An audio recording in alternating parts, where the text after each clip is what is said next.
Bonsoir à tous, heureux de vous retrouver pour cette nouvelle édition de l'information. Tout de suite, les titres qui seront développés tout au long de ce 19h.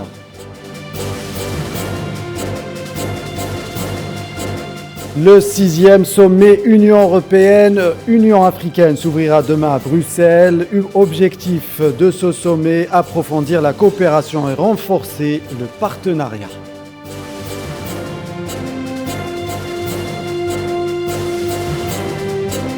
Ouverture aujourd'hui du mini-sommet Afrique-Europe à Bruxelles. Sur la table des négociations, le dossier sécuritaire au Sahel, notamment la présence militaire française au Mali.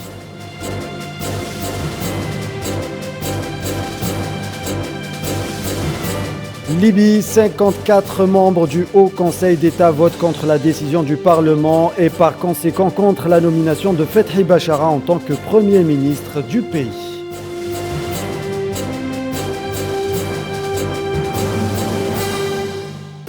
Culture, direction Londres avec le Unit London où des chefs-d'œuvre italiens sont présentés en format NFT, autrement dit des reproductions numériques non fongibles.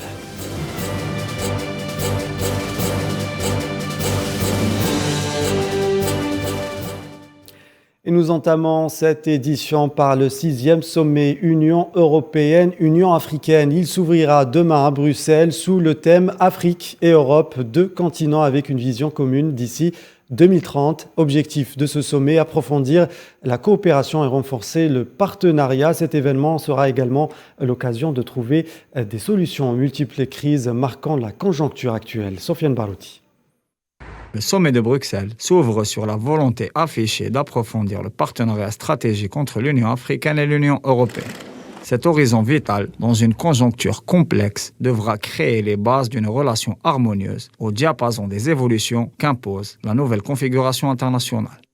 Le sommet de Bruxelles est la suite de la conférence préparatoire de Kigali, où l'Algérie, par la voix de son chef de la diplomatie, a exprimé clairement que sa stratégie était fondée sur des liens indissociables entre la recherche de la sécurité, la défense du principe de paix et le soutien au développement. Alger est connu pour défendre la souveraineté des États et des peuples africains, s'opposer aux ingérences étrangères et porter la volonté de résolution des conflits par les moyens politiques et pacifiques. Nous avons participé avec mon homologue croate à la conférence ministérielle afro-européenne qui s'est tenue dans la capitale rwandaise Kigali. Et nous avons contribué à l'élaboration des documents de base qui seront soumis au sommet présidentiel Union africaine-Union européenne de Bruxelles. L'unité des rangs africains a été plaidée par la diplomatie algérienne comme posture nécessaire face aux interlocuteurs européens afin de maximiser les chances de réussite du partenariat futur. La lutte contre le terrorisme constitue un défi majeur auquel les membres des deux organismes continentaux sont confrontés. L'Algérie, dont l'expertise sur la question est reconnue, promeut le principe de la réconciliation nationale. La résolution de la crise libyenne est un enjeu important quand on connaît le poids de ce pays sur les équilibres en Méditerranée et pour le bien du lien afro-européen. Depuis l'agression en 2011, la Libye est une source de grande préoccupation pour les Européens qui ont organisé 3 conférences sur le thème, à Berlin et à Paris. Les pays du voisinage se sont pour leur part réunis à Alger où ils ont affirmé leur volonté de soutenir le peuple libyen à résoudre ses problèmes dans l'entente cordiale.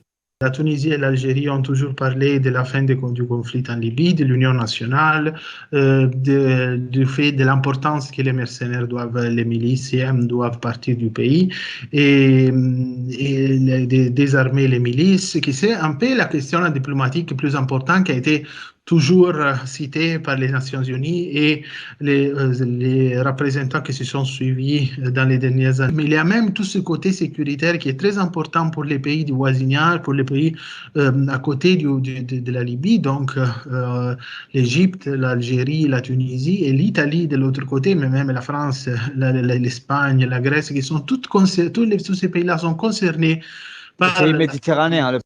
Le sommet se déroulera dans la capitale belge, au moment où le vieux continent vit sur des charbons ardents. Pour rappel, le mois dernier, Bruxelles avait accueilli les négociations entre l'OTAN et la Russie, afin d'apaiser le front oriental de l'Europe qui vit une escalade sans précédent. Cette rencontre sera peut-être l'occasion de trouver les modalités d'une relation plus équilibrée, basée sur le respect mutuel, dans le cadre d'un partenariat stratégique gagnant-gagnant. Et justement, le président algérien Abdelmadjid Tebboune sera représenté lors de ce sommet par le chef de la diplomatie algérienne, Ramtan Lamamra. L'Algérie compte notamment renouveler lors de ce sommet sa conviction quant à la nécessité de se concentrer sur des solutions africaines aux problèmes africains. La République arabe sahraoui sera présente également au sommet Union européenne-Union africaine. La RASD étant membre fondateur de l'Union africaine, elle jouit de tous les droits et devoirs comme tout autre membre. Cette présence sahraoui dans un forum international revêt une importance politique, symbolique et morale pour le peuple sahraoui et ses amis de par le monde, selon Bachir Bouchraya, le représentant sahraoui en Europe et à l'Union européenne, contacté par nos collègues de la rédaction arabophone. La participation du Sahara occidental au sommet UE-UA est aussi marquée par la position avancée de l'organisation africaine, une position exprimée par le Conseil de paix et sécurité en mars dernier et qui s'apprête à l'appuyer de nouveau. En plus des différentes crises entre le Maroc et l'Union européenne, dans ce contexte, la présence de la RASD à ce sommet a non seulement une portée politique mais aussi symbolique.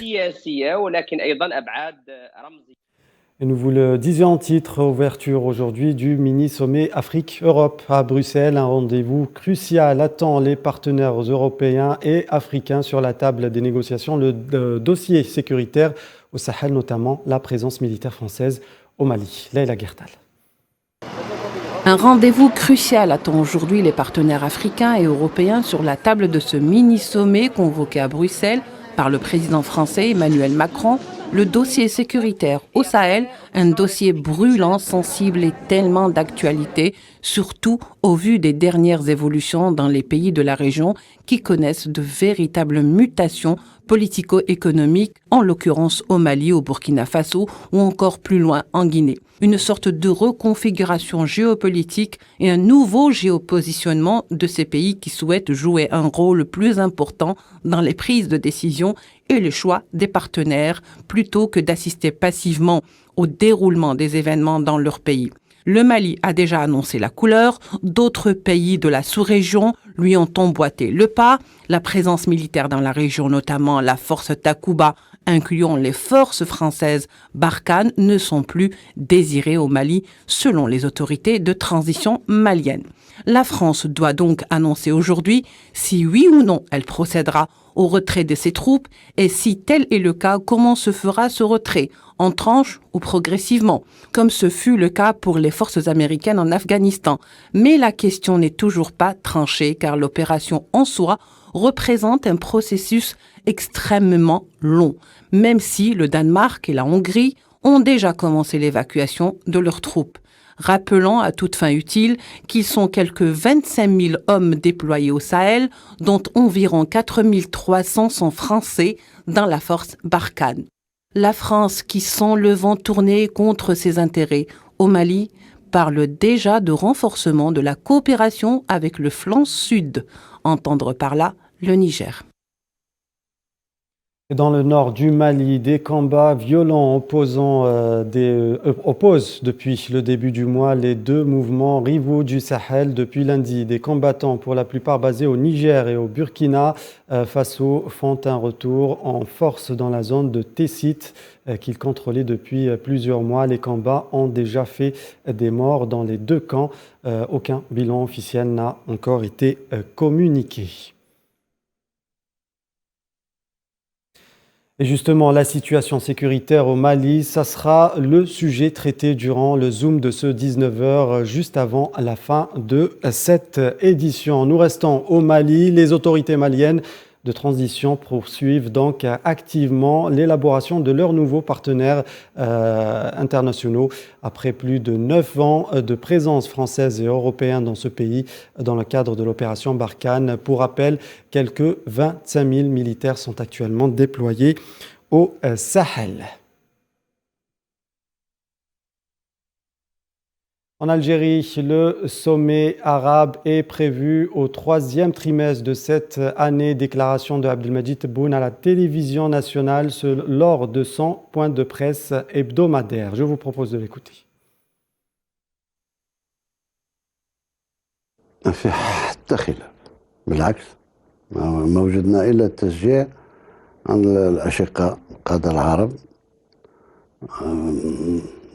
سواء الخليج سواء مصر شقيقة سواء تونس بالطبع اليمن ما فيش بالعكس كل ينتظروا في القمة تاع الجزائر لأن عارفين بفضل السياسة تاع الجزائر السياسة تاع الجزائر هي من عادتها تبقى على مسافة واحدة ما بين الفرقاء أعتقد أن كل موافقين لأن الجولة اللي دارها السي العمامرة باش في مارس يكون اجتماع رسمي في الجامعة العربية تاع وزراء الخارجية وتترسم نهائيا يترسم التاريخ تاع انعقاد القمة اللي يكون في آخر ثلاثي تاع السنة. Et sur les relations algéro-marocaines, le président algérien affirme que les relations entre les deux pays se sont dégradées depuis l'annonce d'Alger de rompre ses relations avec Rabat. Rien n'a changé, au contraire, زادت أزمة الأمور. اليوم كاع الجهاز نتاع لا بروباغندا تاع ولي فيك نيوز نتاعهم هذه من الصباح للعشيه وزاد دعمتهم اسرائيل اكثر واكثر.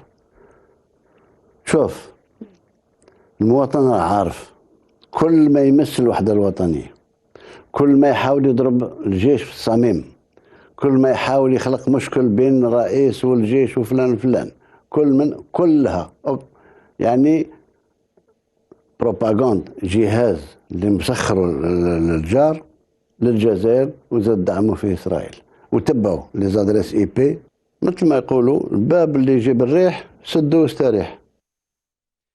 Et le président de la Fédération internationale des sociétés de la Croix-Rouge et du Croissant-Rouge, Francesco Roca, est à Tindouf, au sud de l'Algérie, pour effectuer une visite de travail dans le camp des réfugiés sahraouis et les institutions de l'État sahraoui. Roca est accompagné par la présidente du Croissant-Rouge algérien, Saïda Ben Habiles. Libye, 54 membres du Haut Conseil d'État votent contre la décision du Parlement et par conséquent contre la nomination de Fethi Bachara en tant que Premier ministre, une décision qui vient élargir la faille déjà existante au sein de la classe politique du pays. Leïla Guertal. Pendant que Bachara s'attelle à former son nouveau gouvernement et enchaîne les concertations pour faire aboutir cette mission qui est la sienne en tant que Premier ministre, le Haut Conseil d'État libyen, à sa tête Khaled Meshri, va complètement dans le sens inverse, deux voix qui empruntent chacune un sens inverse de l'autre, une voix à double sens. Le Haut Conseil ne reconnaît pas cette décision, il l'a déjà qualifiée de nulle, allant, je cite, à l'encontre de la déclaration constitutionnelle et de l'accord politique. Khaled El-Meshri a aussi qualifié la décision du Parlement tout en la révoquant de vice de forme. Pour Meshri, cette décision ne contribue pas à instaurer un climat de confiance entre les deux instances parlementaires, à savoir le Parlement et le Haut Conseil d'État libyen. Ils sont 54 membres du Haut Conseil à voter contre cette décision, ce qui porte au grand jour les dissensions flagrantes entre le Haut Conseil et le Parlement. Les 15 jours octroyés à Bachara pour former son gouvernement ne seront pas suffisants. 15 jours où la liste des critiques s'allonge, le renvoyant dos à dos avec Dbeibah, avec le Haut Conseil d'État libyen, mais également et probablement, même si ce n'est pas tout à fait clair, avec l'ONU. Et même si elle apporte cette décision de l'eau au moulin de Dbeibah, déjà réconfortée par l'ONU, elle donnera néanmoins du grain à moudre pour Bachara. L'on se demanderait presque si on parle de la même Libye. 3 semaines après son coup d'État au Burkina Faso, le nouvel homme fort du pays, le lieutenant-colonel Paul-Henri Damiba, a été investi président par le Conseil constitutionnel. Après sa prestation de serment, Damiba a prononcé un discours d'une dizaine de minutes, le deuxième seulement depuis sa prise de pouvoir. Je m'engage à gouverner par l'exemple et dans la sobriété, loin du faste des temps de paix. Le succès, seule issue envisageable à mon sens, ne sera pas le mien, mais celui du peuple burkinabé tout entier. Nous avons pris l'engagement de faire en sorte que le processus en cours dans notre pays soit le plus inclusif possible afin de prendre en compte les aspirations profondes de notre peuple pour un retour à un ordre constitutionnel accepté de tous. Le dialogue politique a repris cette semaine en Côte d'Ivoire après avoir été lancé le 16 décembre dernier. Seules quelques séances ont eu lieu. Toutes les formations politiques présentes s'accordent sur un point. La date limite initialement fixée à ce jeudi ne sera probablement pas tenable et le gouvernement a accepté la possibilité d'une poursuite des discussions. Au moins 17 civils ont été tués mardi lors d'une attaque près d'un carré minier dans la province de l'Ituri, dans le nord-est de la République démocratique du Congo. C'est ce qu'a indiqué les organisations de la société civile, accusant un groupe armé tribal. L'armée congolaise a confirmé le massacre de plusieurs civils sans préciser de bilan. Et direction l'Europe à présent avec la crise ukrainienne et tour d'horizon de la situation actuellement avec Safwan Ben Sabri. La Douma a formellement exprimé au président russe Vladimir Poutine de reconnaître l'indépendance de deux territoires séparatistes proches de la Russie que sont la République populaire de Donetsk et celle de Lugansk. Un levier de manœuvre de plus qui vient s'ajouter à l'épineux dossier ukrainien. Les deux républiques sont au cœur d'affrontements militaires entre l'armée ukrainienne et les séparatistes depuis 2014. Vladimir Poutine n'a pas encore répondu à la demande dans la chambre basse du Parlement. Une réponse positive serait cependant improbable. Les accords de Minsk auxquels la Russie a souscrit reconnaissent l'appartenance des territoires à l'Ukraine, bien que ces derniers bénéficient d'une autorité relative. En cas de reconnaissance, la Russie se retirerait de facto des accords de Minsk avec toutes les conséquences qui en découleront. Nous avons déjà mis en garde contre cette position. Autre point de tension, les troupes russes dont le début du retrait a été annoncé et confirmé par la Russie mercredi. Le retour annoncé des militaires russes ne semble pas pour autant rassurer le camp occidental. Les capitales occidentales ont donc demandé des preuves supplémentaires du retrait effectif des soldats russes. L'OTAN, quant à elle, avance, images satellites à l'appui, que le retrait des troupes n'est pas encore effectif. Et l'Ukraine célèbre aujourd'hui une journée de l'unité décrétée par son président Volodymyr Zelensky au moment où le retrait militaire partiel de la Russie des frontières ukrainiennes nourrit l'espoir prudent d'une sortie de crise. La Cour de justice de l'Union européenne a rejeté ce mercredi les recours de Varsovie et de Budapest contre un dispositif liant le versement de fonds européens au respect des principes de l'État de droit, ouvrant la voie à sa mise en œuvre par l'Union européenne. Ce mécanisme a été adopté sur une base juridique adéquate et respecte les limites des compétences attribuées à l'Union ainsi que le principe de sécurité juridique, indique notamment la Cour dans un communiqué. À Chypre, ce pays situé à quelques dizaines de kilomètres des côtes syriennes et libanaises subit depuis plusieurs mois une arrivée importante d'exilés. Aujourd'hui, des responsables de Frontex, la police des frontières de l'Union européenne, ont rencontré le gouvernement chypriote pour tenter de résoudre cette crise. La petite île a très peu de structures d'accueil, les camps existants étant surchargés. Au moins 3 civils ont été tués par un bombardement des forces syriennes visant un dépôt de carburant dans une région du nord-ouest de la Syrie, selon l'Observatoire syrien des droits de l'homme basé à Londres. Un important incendie s'est ensuite déclaré dans les réservoirs d'essence, d'où se dégageaient d'importants nuages de fumée noire. Les pompiers se sont employés à éteindre le feu des heures durant à l'aide de véhicules de la défense civile. Dans le dossier santé Covid-19, légère hausse des cas de contamination en Algérie. Le bilan publié aujourd'hui par le ministère de la Santé annonce 424 nouveaux cas durant les dernières 24 heures. 338 guérisons et 9 décès sont également à signaler. Entre allègement des restrictions sanitaires et maintien des procédures préventives, chaque pays s'adapte à sa façon pour lutter contre la propagation de la pandémie. Je vous propose ce tour d'horizon dans le monde. Il est signé Sohila Kilal. Un vent de liberté va bientôt souffler sur les Pays-Bas. Dès le 25 février prochain, la plupart des restrictions vont être levées. Fini le pass sanitaire dans les bars, les discothèques et les restaurants qui retrouveront leurs horaires habituels. Et les masques ne seront plus obligatoires dans la plupart des lieux publics. Les Pays-Bas, qui avaient imposé les restrictions les plus strictes d'Europe, entendent s'ouvrir à nouveau. Ils rejoignent ainsi le Danemark et la Norvège. En revanche, l'Italie durcit ses restrictions Covid depuis le 15 février. Les plus de 50 ans devront être vaccinés ou avoir un certificat de guérison pour accéder au lieu de travail. Sans le laissez-passer nommé Super Green Pass, les contrevenants risquent une suspension de leur salaire et une amende allant de 600 à 1 500 €. Si de nombreux pays lèvent les restrictions, d'autres se battent encore pour que leur population soit vaccinée. L'Organisation mondiale de la santé appelle à un effort de vaccination accru en Europe de l'Est. Au cours des 2 dernières semaines, les cas de Covid-19 ont plus que doublé dans 6 pays, notamment l'Arménie, la Russie et l'Ukraine.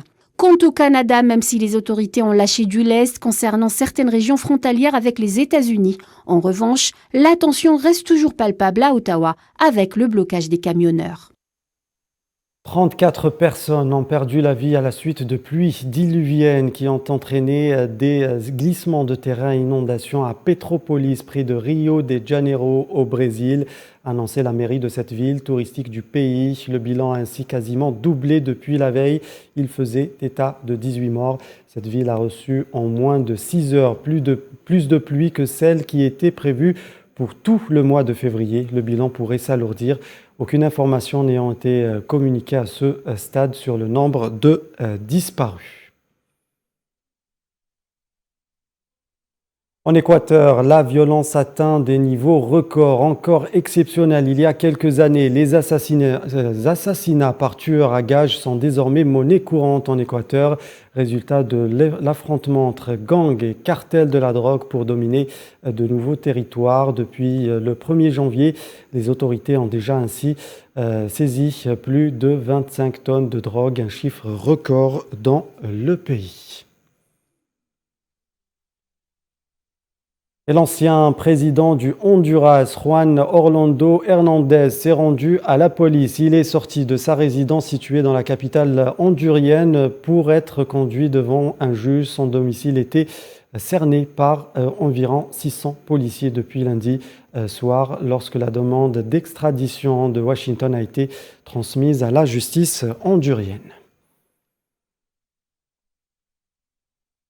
Économie, un mot sur les cours de l'or. Ils repartent à la hausse après avoir dégringolé de plus de 20 $ lors des échanges de clôture de mardi, et ce sur fond de calme relatif dans la tension entre la Russie et l'Ukraine. Le métal précieux a augmenté ce matin de 0,15%, soit $2,84.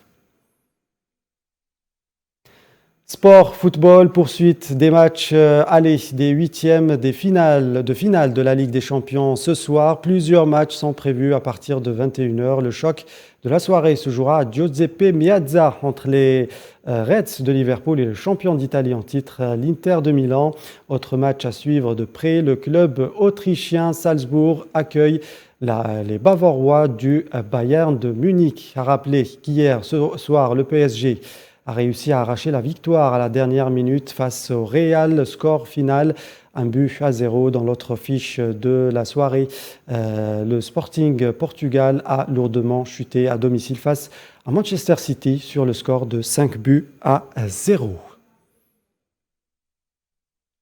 À Taïwan, des dizaines de lanternes ont été lâchées dans le ciel pour célébrer le nouvel an lunaire dans la ville de New Taipei. Ils étaient des centaines de personnes à se rassembler pour fêter l'année du tigre. Le festival, qui est une tradition taïwanaise, marque la fin des 15 jours de célébration du nouvel an, également connu sous le nom de fête du printemps. Culture, direction la galerie londonienne Unit London, où des chefs-d'œuvre italiens sont présentés en format NFT, autrement dit des reproductions numériques non fongibles. Amel Abidja. Une initiative qui marque une première dans le monde de l'art. L'exposition de la galerie anglaise s'intitule Internalizing Art History et une collaboration avec 4 musées italiens.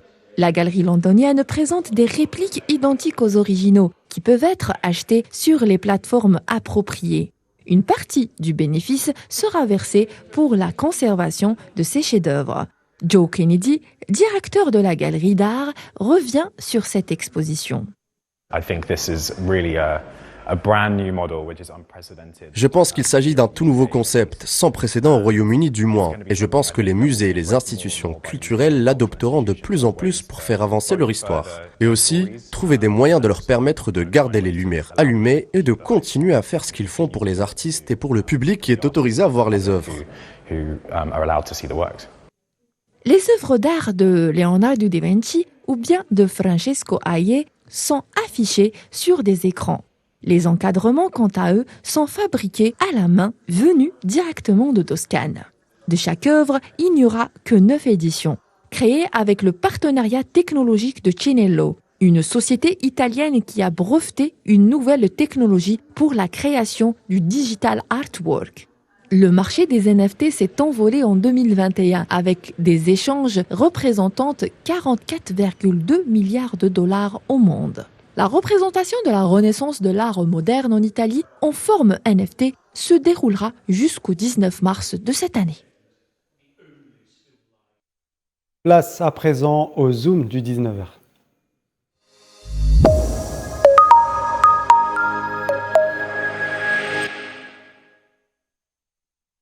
La stabilité peine à revenir au Mali, plongé dans le guêpier du terrorisme. À l'origine de cette radicalisation qui ensanglante le pays, des régions bannies du centre du pouvoir, d'autres isolées, sans oublier les rivalités intercommunautaires. Tout cela en plus d'une intervention étrangère qui a conduit à la déflagration de toute forme de structure politique. Des forces étrangères qui depuis longtemps veulent façonner et refaçonner le Mali et la région du Sahel à leur convenance. Tinine Makassi.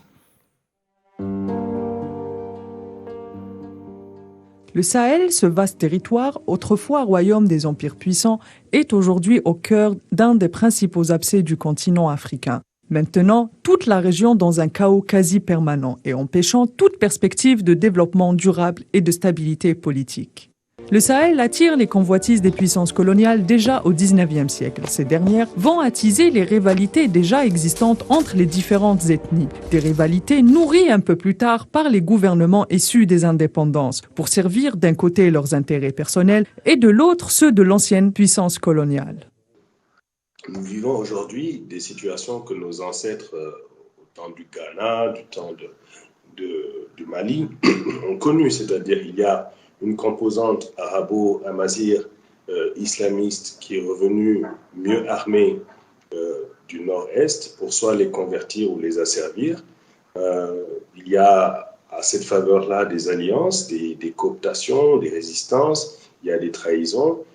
On a vu nos familles se déchirer pour incarner les rêves maraboutiques ou les rêves fondamentalistes des uns ou des autres, ou pour être dans l'aliénation coloniale, donc l'ouverture vers l'infitah occidentale, etc. Donc il y a des relents de ces anciens systèmes, mais ce qui le rend complexe, c'est que l'ère néolibérale a jeté, avec le désengagement de l'État et l'affaiblissement de cet État, l'ère néolibérale a véritablement livré en pâture. Le sort du Sahel est scellé quand la Libye est déstabilisée suite à l'intervention menée par la France de Sarkozy, lançant ainsi les tentacules de la géostratégie du chaos et venant donner une autre dimension à la rébellion des Touaregs, en particulier au nord du Mali. Rébellion qui conduit à un coup d'État dans le pays. L'intervention en Libye va aussi engendrer la circulation d'armes lourdes sur toute la bande sahélienne et la prolifération des nébuleuses fondamentalistes en tout genre. Ainsi, une deuxième intervention est menée par la France, l'opération Serval. S'en suivra une troisième, l'opération Barkhane. Cette dernière soutenue à son tour par d'autres puissances européennes. Sauf que ces présences n'atténuent en rien le problème du terrorisme qu'elles étaient censées endiguer. Il y a un agenda caché qui est vraiment, et on le voit très bien dans le redéploiement des bases militaires étrangères, l'Allemagne, les États-Unis, la France, le jeu de repositionnement dans toute la sous-région montre vraiment que le XXIe siècle sera africain et que ces puissances-là se se redéploie sur le continent. La France, principal acteur des interventions étrangères dans la région, envisage de se retirer du Mali, affirmant vouloir continuer sa lutte contre le terrorisme dans le reste de la région sahélienne. Un scénario qui rappelle de près celui de l'Afghanistan. Voilà, c'est la fin de cette édition. Merci de nous avoir suivis. Tout de suite, la météo présentée par Madame Zienne Zitouni. Excellente suite des programmes sur Al24 News. À demain.